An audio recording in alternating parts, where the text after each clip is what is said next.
Денеска сакам да почнам со нешто што го забележав пред некој ден. Ако сакате, например, да знаете каква е работопоборувачката во Малта, доволно е само да посетите местото каде што се издаваат личните карти за Малта и работните дозволи, се ќе биде јасно. Има два шалтери најчесто и на тие два шалтери има поделеност. Едниот шалтер е за граѓани од Европска унија, а другиот шалтер е за граѓани од третиот свет, што ги викаат, или Third National Country, значи за подигање на работните дозволи личните карти. На шалтерот за Европска унија имаше само 20 што чека. На шалтерот од третиот свет имаше 75 луѓе. Ги изброив точно, не смеам таму да сликам, нормално и ќе ви го одземат и апаратот и филмот и све што и да работите. И затоа вака пред тоа ви го кажувам ова. А сега веднаш по оваа најава ќе ви кажам на што да обрнете внимание ако веќе имате намера да доаѓате во Малта и да барате работа. Igor Filevski Show.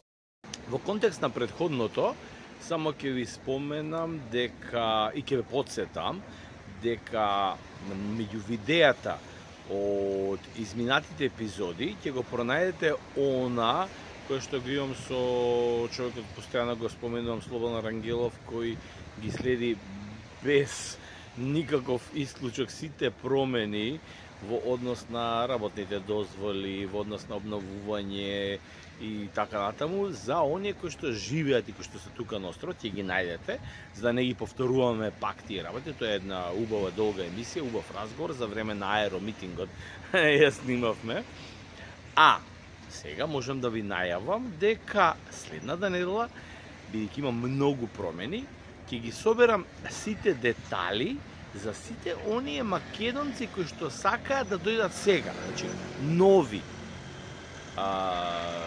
иселеници, доселеници на работа во странство или како и сакате да ги наречете, кои што имаат намера да дојдат сега, кои документи им се потребни и дали е возможно сега токму во овој период, бидејќи многу од работите се променети и сега не би било баш добро да ги читате старите работи, нешто е променето, нешто е дополнето, нешто не е баш така, не дека е променето, едноставно не функционира баш како на хартија. Сето тоа еден сублимат следната епизода, значи во петок, гледајте петок, сабота, недела, кога и да сакате, бидејќи на соцсните медија, знаете, секогаш кога и да посакате, може да ги гледате видеата. Ќе видите како е во моментот за работна дозвола или за доаѓање во Малта, иселување, на кратко работа во странство, преселување со цела фамилија или како и да планирате. Friday, 8 p.m. New podcast. Една интересна работа започнува денеска на островот. Гледате, времето е прекрасно. Не прашувате како е температурата на водата. Па зависно во кој дел на островот. Некаде е 22, некаде е 23, 24, се уште држи добро за капење, значи ја мислам дека ова ќе биде веќе последните денови испушта топло морето. Така да не речем испушта душа за капење. Така да мислам дека сето тоа ќе функционира уште неколку денови, како што беше ова индијанско лето, што го некогаш знам да го кажам. Што се случува денеска? Започна вториот дел или продолжувањето на Гладиатор. Ридли Скот е веќе во Малта и од денеска до 24 10 часот, значи чим снимам, а го слушате бродот позади, зад мене е точно 10 часот, како камбана е, никогаш не пропушта.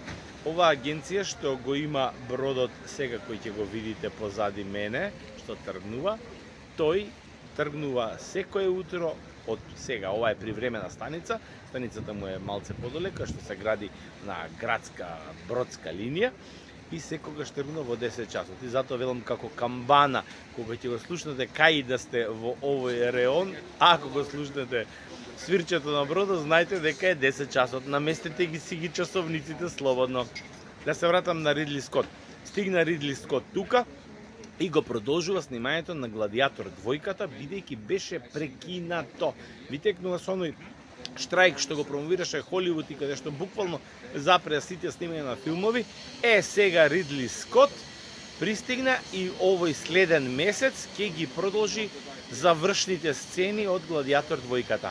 А интересно е што денеска или утре е премиерата на Наполеон во Малта и ќе се биде присутен, може ќе ги види и критиките и оценките и ова подрачје нему значи ништо во однос на критиката, туку му значи исклучиво парите кои што ги добиваат. Зошто Холивуд снима најчесто и зошто сите филмови и сите продукциски куки, скоро сите големите блокбастери обавезно се снимаат во Малта, затоа што Малта има еден голем дел, тоа се стотици милиони од буџетот, кои што се двојат како рефундација на холивудските блокбастери кои што доаѓаат да снимаат во Малта. Значи не е тоа туку така случајно зошто е одбрана Малта, интериерот, екстериерот, атмосферата, не знам, ефтина работна снага, ефтина поддршка. Не, значи се добиваат пари од буџетот кој што Малта ги одвојува секогаш за блокбастерите. Ридли Скот работи и функционира. А сега, бидејќи ближи Божик, ќе ви пуштам нешто кое што го посетив, бидејќи од сега ќе практикувам сека епизода да ви понудам нешто што го има во Малта и што ретко ќе го најдете, можеби или специфично, како на пример фтира, пастици, ликер од кактус, чоколада од кактус, джем, така натаму, сушени доматчиња како што ги прават сицилијанците. Посетив една убава атмосфера, еден од постарите ресторани, како објект, иако самиот тој ресторан функционира некаде околу 10-12 години, но е познат кај малтезите со претходниот објект таму, со претходните газди, скоро 30-40 години. Нешто што само таму ќе го најдете со така убав врвен квалитет. Каде бе? Во следните минути. On Macedonian language. Најубавата фокача и најубавите доматчиња што се подготвени лично, значи тие сами си ги подготвуваат, тие сами си ги садат, тие сами ги спремаат и ги маринираат. Тоа е во траторија во Сент Пол, траторија Дел Ноно, да, ме исправи од траторија. Добро шефе. Траторија Дел Ноно, која што се наоѓа во Сент Пол, лесно се наоѓа на главната улица.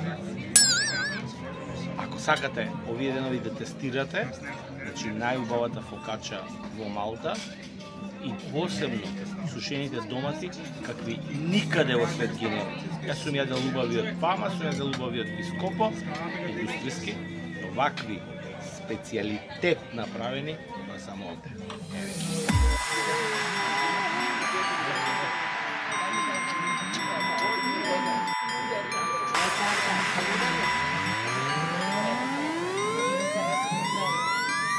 Igor Filevski Show, Friday 8 p.m. New podcast. Значи, на самиот крај само да ве потсетам, следната недела видеото ќе биде исклучиво за работните дозволи, личните карти, како во овој момент, со новите правила, со новите воведувања на она што го најавија од владата за македонците кои што сакаат да дојдат во островот, да ги преселат своите животи тука, да продолжат на убава медитеранска култура, атмосфера, едноставно убав и квалитетен живот. Како? Гледайте тоа во следната епизода. Чао! 5, 4, 3, 2, 1. Start.